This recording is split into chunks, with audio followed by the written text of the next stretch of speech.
सनातन प्रेमियों को मेरा नमस्कार।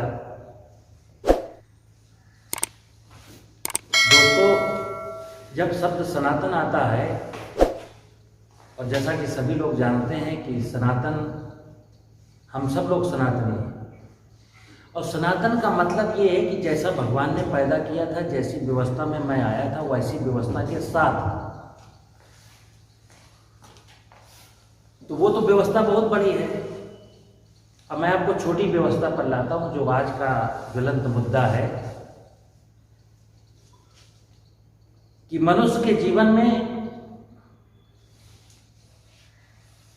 हिंदुस्तान की अगर बात करते हैं तो वो 3 माताओं का नाम लेता है प्रमुख रूप से। वैसे तो हमारे जीवन में मेरे बहुत सारे पिता हैं, बहुत सारी मेरी माताएं हैं जो मानव जीवन के वो कुछ अच्छा देते हैं। वो सब देवता हैं, पिता तुल्य हैं, और जो देने वालियां हैं, नदियां हैं, वो सब माताएं हैं। लेकिन आज का जो विषय है वो गौ माता पर है। अब गौ माता को माता क्यों कहते हैं? बहुत सारे जीव हैं, भैंस है, बकरी है, ऊंट है, घोड़ा है, खच्चर है, हाथी है। गाय को मां क्यों कहते हैं? गाय इसलिए मेरे जीवन में मां है क्योंकि गाय के बिना मेरा जीवन, अगर आज के 70 साल पहले जाएंगे तो गाय के बिना जीवन संभव ही नहीं था। हमें 2 वक्त की रोटी चाहिए, 2 वक्त की रोटी के लिए मुझे खेती करनी थी और खेती में बैल के बिना खेती संभव ही नहीं थी। ये ट्रैक्टर तो अभी आया ना 70 साल पहले। कल्पना करिए कि ट्रैक्टर नहीं था तो हमारा जीवन किस पर आश्रित था? तो बैल पर। बैल कहां से आता था? गौ माता से। तो गाय का मेरे जीवन में कितना महत्व इसलिए है कि गाय का दूध पीते थे, गाय के गोबर से घर की लिपाई होती थी, गाय बछड़े पैदा करती थी, उसको मैं ट्रेनिंग दे करके उसको बैल बनाता था, खेती बाड़ी के सारे काम करता था। खेती के सारे काम बैल से ही होते थे।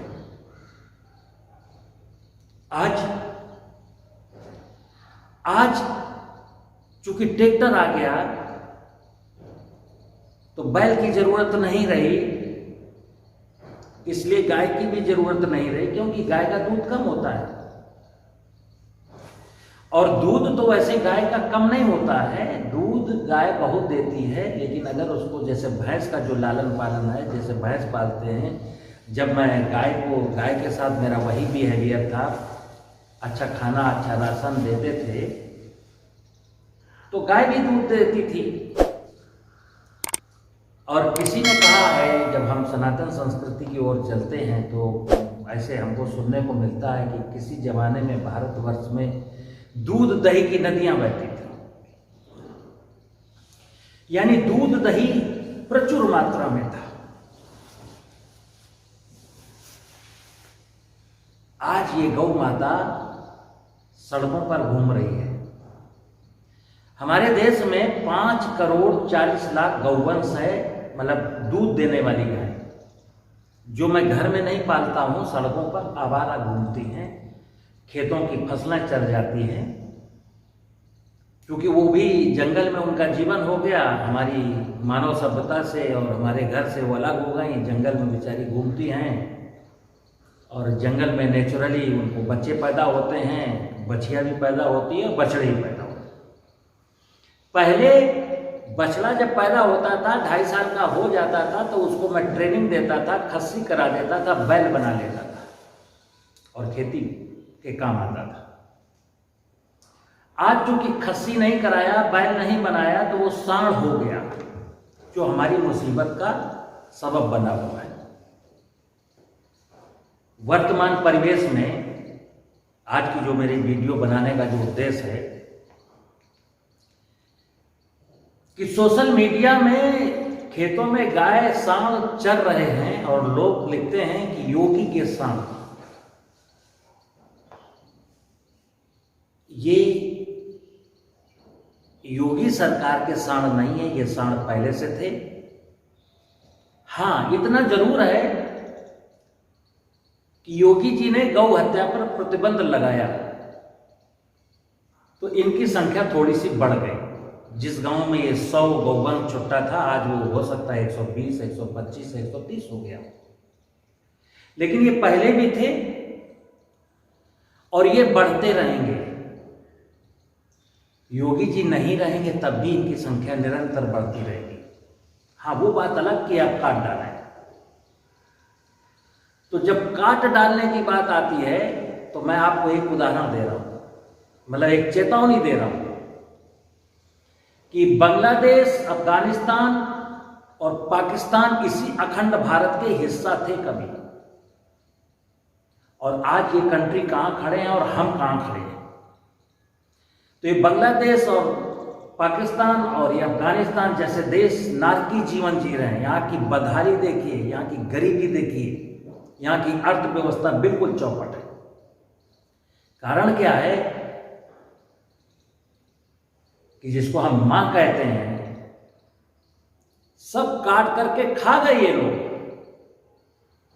अभी हमारे देश में 90-95% लोग गौ को काट करके खा नहीं सकते। बेशक ये सनातनी घर में पाल नहीं सकते, लेकिन फिर बता दूं, ये काट करके खा भी नहीं सकते। तो अभी तो सड़कों पर, खेतों पर छुट्टा घूम रहे हैं। तो ये योगी जी के साण नहीं है। अब ये जो छुट्टा है, गौवंश के प्रति जो आम आदमी का जो मोह भंग हुआ है, उसके पीछे की कहानी क्या है? ये मेरा मतलब ये है कि जिस दिन इस भारतवर्ष से गौवंश खत्म हो जाएगा, उस दिन ये मानव सभ्यता भी खत्म हो जाएगी। तो गाय को तो बचाना है, ये जान लीजिएगा, गाय को बचाना ही है। और गाय नहीं बचेगी तो हमको भी लाचारी का जीवन जीना ही है, जैसे पाकिस्तान और अफगानिस्तान के लोग जी रहे हैं। अब ये मुद्दा दो पक्षों का है, नीतियों का है। अगर आम किसान चाहे कि मैं गाय पालूं तो उसको भी आगे आना है और हमारे नीति निर्माताओं को भी आगे आना है। और गौवंश की दुर्दशा के पीछे का जो कारण है, वो कारण है हमारे देश की कृषि नीतियों का। वजह बता दूं आपको, बैल से खेती होती थी 60-70 साल पहले, तो हम कहते थे उन्नत खेती, मध्यम बाल, निश्चित चाकरी, भीख निदान। किसान के घर में अपने एक जोड़ी बैल थे, उससे खेती की जुताई होती थी, बुआई होती थी, कटाई होती थी, मड़ाई होती थी, माल भाड़े का ट्रांसपोर्टेशन होता था। अब वो सारा का सारा काम ट्रैक्टर करने लगा। नीतियों ने ट्रैक्टर पर और ट्रैक्टर के कृषि यंत्र, ट्रैक्टर के जो यंत्र हैं, आजादी के बाद से जब से हरित क्रांति आई, नीतियों ने ट्रैक्टर पर और कृषि यंत्रों पर भारी भरकम अनुदान दिया। बैल से खेती करने वालों को क्या दिया? कुछ नहीं दिया। एक दूसरा इशू, आज देश में जो किसान धान और गेहूं का फसल चक्र अपनाता है, 1 हेक्टेयर का किसान, तो उसको रासायनिक उर्वरकों पर 18,000, आज की तारीख में एक किसान को प्रति वर्ष 18,000 रुपए की सब्सिडी मिलती है रासायनिक उर्वरकों पर। जो किसान बैल आधारित खेती करेगा, पशु पालेगा, गोबर होगा, गोबर की खाद खेत में डालेगा और वो रासायनिक उर्वरक नहीं लेगा, तो यानी कि वो देश के प्रति वफादार है, प्राकृतिक संसाधनों के प्रति वफादार है। लेकिन नीतियां उसको क्या देती हैं? कुछ नहीं। जो किसान पानी बचाता है उसको नीतियां कुछ नहीं देती। जो किसान पानी को, भूगर्भ जल को दोहन करता है, उसको बिजली के कनेक्शन में, बोरिंग कराने में अनुदान दिया गया है देश। तो नीतियों को समझना है। नीतियों को एक बात समझ लेनी है स्पष्ट हो, कि अगर हमें इस देश की संस्कृति को, संस्कार को, इस देश की अर्थव्यवस्था को सुदृढ़ रखना है, किसानों की आमदनी को बढ़ाना है, जैविक खेती को प्रमोट करना है, तो बैल आधारित कृषि करने वाले किसानों के बारे में कोई स्पष्ट नीति बनानी पड़ेगी। हमारे देश में आज भी करीब 7-8% लोग बैल से खेती करते हैं। धीरे धीरे वो भी खत्म हो जाएंगे। हमारी नीतियां ऐसी हैं कि वो भी एक दिन बैल बेच देंगे, क्यों ना बेच दें। तो जब सारे किसानों का, देश के 14.5 करोड़ किसानों का गाय और बैल से मोहभंग हो गया, तो हमारी सनातन संस्कृति क्या कहती है? गाय हमारी माता है, इससे जन्म जन्म का नाता है। तो ये स्लोगन तो ठीक लगता है, गाय मेरी माता है, लेकिन वो कैसी माता है? वो जंगल में घूम रही है, खेतों में चल रही है, उसके बछड़े सांड बन गए जो लोगों को मार रहे हैं, और एक बहुत बड़ी एक आपदा आने वाली है। तो मेरा निवेदन ये है दोनों पक्षों से, हालांकि मेरे कुछ मित्र, और ये स्पष्ट कह दूं कि आज की तारीख में अगर कोई हम ये कहें कि किसानों को बैल से खेती करनी चाहिए, तो यही बोल देगा कि संभव नहीं है, अब बैल से खेती संभव नहीं है। तो एक एकड़ का, 2 एकड़ का किसान जो बैल से खेती नहीं करेगा, तो अपनी आमदनी का 25% हिस्सा तो वो ट्रैक्टर वाले को दे देगा, और यही उसकी सेविंग थी। बैल होगा तो फसलों का अवशेष बैल गाय खाएगा, और उसकी खाद खेत में पहुंच जाएगी, तो रासायनिक उर्वरकों की भी जरूरत नहीं पड़ेगी। और जब खेत की उर्वरा शक्ति मजबूत होगी, तो उसमें खेत में जो बोई गई फसल है उसमें कीट और बीमारियां भी कम लगेंगी, तो पेस्टिसाइड की भी जरूरत नहीं पड़ेगी। तो एक क्रम है, यानी पशुपालन में तो बहुत सारी चीजें हैं, भेड़ बकरियां पालिए और भैंस पालिए और गौवंश पालिए, लेकिन जो गाय है वो मेरे लिए अद्भुत है। और जैसा कि वर्तमान में बहुत सारे लोग कहते हैं गौमूत्र आधारित कृषि, अब प्रश्न ये है कि जिस देश के 93% लोगों के पास गाय बैल है ही नहीं, अब ठीक है आप जीरो बजट खेती का खूब प्रचार प्रसार करिए, मंजिल तो नहीं मिलने वाली, क्योंकि कोई भी किसान, अरे जिस किसान के पास अपनी निजी की गाय है उसको गौमूत्र इकट्ठा करने में तकलीफ है, और जिस किसान के पास है नहीं वो कहां से गौमूत्र लाएगा। लेकिन जब मैं बैल आधारित कृषि परंपरा पर वापस लौटता हूं, तो बैल मेरा खेत में होता है, जुताई कर रहा होता है, फसलों की मड़ाई कर रहा होता है, वहीं पेशाब करता है, वहीं गोबर करता है। और दुनिया में जो जीव जगत है, पशुओं में एक शब्द आपने सुना होगा, ब्रह्मांडी ऊर्जा का। इसमें कोई संदेह नहीं, आध्यात्मिक रूप से, वैज्ञानिक रूप से यह सिद्ध है कि गाय के दूध में, गाय के गोबर में, गाय के मूत्र में अपार शक्ति है। और कहते हैं कि गाय या बैल ब्रह्मांडी ऊर्जा को एब्जॉर्ब करने की ताकत रखता है, सामर्थ्य रखता है। यानी ब्रह्मांडी ऊर्जा का जो शब्द आता है ना, देवी देवताओं द्वारा किया गया अनुग्रह है, उसके परिणाम। तो हम सब जानते हैं इस ब्रह्मांड में अपार शक्ति है, कॉस्मिक एनर्जी को, जिसमें हर चीज है, हर प्रकार की एनर्जी है। गाय एक ऐसा प्राणी है जो कॉस्मिक एनर्जी को एब्जॉर्ब करता है। कब?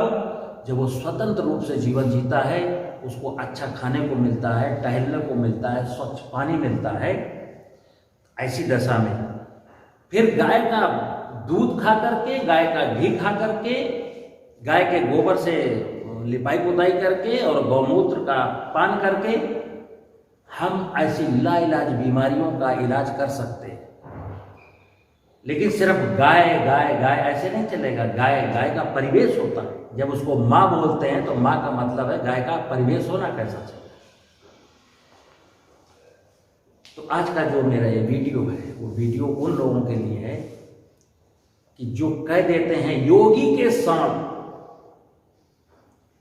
ये योगी के साण नहीं है, ये हमारी बेवकूफी के परिणाम है, हमारी अज्ञानता का प्रतिफल है। जो साण खेत में घूम रहे हैं, इनको अगर हम पाले होते, खस्सी किए होते, बैल बनाए होते तो क्यों साण होते। ये गौ माता तो मेरे घर में बंधी होती, 2 लीटर दूध देती, मैं उसका दूध का पान करता और बीमारियों से मुक्त रहता। तो गाय माता को अपनी इस सनातन संस्कृति से, कृषि संस्कृति से जब जोड़ के देखते हैं तो पता चलता है कि आज के जो हालात हैं, हमारे पूर्वज जो चेहरे पर मुस्कान थी, जो ज्वाइंट फैमिली थी, जो एक दूसरे का सम्मान करते थे, इज्जत करते थे, एक दूसरे की बात को सुन लेते थे, आपसी विवाद नहीं थे, उसके पीछे की वजह यही थी कि हमारी कृषि संस्कृति से, हमारी जीवन शैली से गाय जुड़ी हुई थी। और गाय का खूंटा जब उखड़ गया तो सारे लोग छुट्टा हो गए। कई बार हमारे पढ़े लिखे पशुपालन के लोग, और मैंने ऐसा सुना है, मतलब कई बार प्रश्न आया कि गायों की नस्ल सुधार, यानी ये छुट्टा इसलिए है क्योंकि दूध कम देती है, इनकी नस्ल सुधार। मैं एक कटु सत्य बोलता हूं कि मनुष्य सबसे अगर खराब नस्ल किसी की हुई है तो मनुष्य की हुई है। मनुष्य कहता है हम गौवंश का नस्ल सुधार करेंगे, और मैं एक ही चीज कहता हूं, अपना दिमाग सुधार लो, अगर नस्ल सुधारनी है तो अपनी नस्ल को ठीक करो। बकाया तो प्रकृति की माया है, प्रकृति में किसी की नस्ल खराब नहीं है। जब आप छुट्टा छोड़ दोगे, गाय को पॉलीथीन खाने के लिए मजबूर कर दोगे, फिर सोचोगे हमको 3 लीटर दूध देगी। और किसी जमाने में गाय हमारी 7 लीटर दूध देती थी, 10 लीटर दूध देती थी। कब देती थी? जब मैं उसको माँ मानता था, खूंटे में बांधता था, घुमाने ले जाता था, स्वच्छ पानी पिलाता था, उसके शरीर पर हाथ फेरता था। और जो ये लोगों ने कहा है ना, गाय के शरीर में अपार शक्ति है। अगर आपको कोई बीमारी है और गाय के शरीर में हाथ फेरते हैं 15 मिनट 10 मिनट खड़े होकर के, तो गाय हमारे शरीर की बीमारी भी गाय के पास चली जाती है, यानी वो हमारी बीमारी को खत्म करने की ताकत रखती है। ये हमारे कुछ ऐसे स्तंभ हैं, ऐसी मान्यताएं हैं जिसमें गाय है। तो गौवंश का संरक्षण करना इस संपूर्ण देश के हर नागरिक का कर्तव्य है, हर किसान का कर्तव्य है। लेकिन हाँ, नीतियों से भी निवेदन है, जैसा कि मैंने बताया, गाय बैल की दुर्दशा के पीछे नीतियों का योगदान है। रासायनिक उर्वरकों पर भारी भरकम सब्सिडी, और गौमूत्र और गोबर की खाद डालने वाले को कोई सब्सिडी नहीं, ट्रैक्टर पर अनाप शनाप सब्सिडी, बैल पर कोई सब्सिडी नहीं। नीतियों से और परंपरागत खेती जो की ओर आगे बढ़ रहे हैं, उनसे एक और निवेदन है, और किसान भाइयों को निवेदन है, अगर कृषि के घाटे को कम करना हो तो बैल से खेती करनी पड़ेगी। लेकिन नीतियों से, जो लोग कहते हैं जैविक खेती, आजकल जैविक खेती की उपज का मूल्य अच्छा मिल रहा है, और जैविक खेती करो या ना करो, पंजीकरण करा लो, बस मूल्य अच्छा मिलने लगेगा।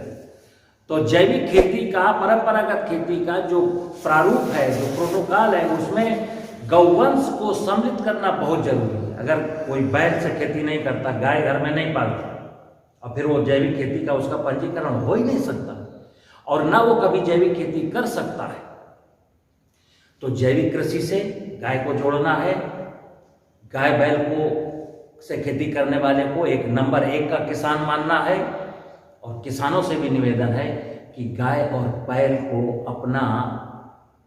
अपना समझ करके, उसको सनातन कृषि का हिस्सा समझ करके उसको तिरस्कार नहीं करना है। रात रात भर जागने से ज़्यादा अच्छा है कि एक एक नग हम बांध लें।